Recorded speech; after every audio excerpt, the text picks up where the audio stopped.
Bronchopneumonia itu adalah istilah yang digunakan untuk menggambarkan adanya infeksi pada jaringan paru. Jadi itu adalah infeksi salah satu jenis infeksi pernapasan yang bersifat akut. Akut ini artinya dia gejala itu bersifat cepat gitu. Biasanya dalam waktu 2 minggu.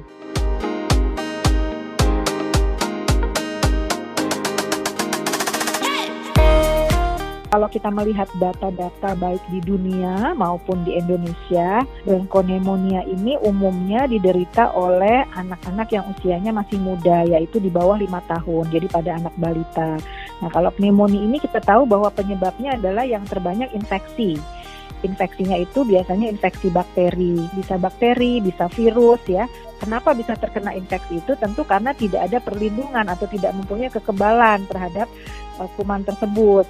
Sehingga biasanya ini menyerang anak-anak yang status imunisasinya tidak lengkap atau anak-anak yang memang lahir dengan kekebalan tubuh yang terganggu, misalnya pada bayi-bayi yang prematur, anak-anak yang status gizinya tidak baik ya, anak yang gizinya buruk, anak yang gizinya kurang.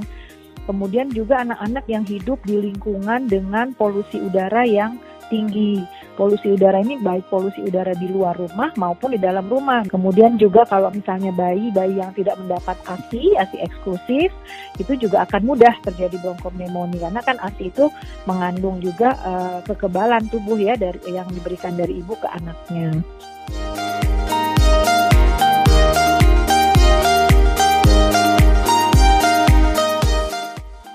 Sehingga tentu gejalanya ada gejala infeksi, biasanya ada demam, gejala infeksi itu ada demam. Kemudian karena dia mengenai sistem pernapasan, maka biasanya gejalanya batuk. Biasanya ada demam, batuk, pilek sebelumnya, kemudian setelah itu diikuti dengan adanya gejala sesak napas. Sesak napas ini biasanya kita bisa lihat kalau masih fase awal atau pada kondisi yang ringan, itu hanya ditemukan napasnya cepat. Jadi kalau ada seorang anak datang dengan demam, ada batuk, ada pilek, kemudian napasnya cepat, hati-hati, mesti kita pastikan anak ini pneumonia atau tidak. Nah, kapan kita katakan anak ini napasnya cepat? Ya, tentu harus ada standar yang sama. Biasanya kita menghitung napas orang anak itu dalam 1 menit ukurannya.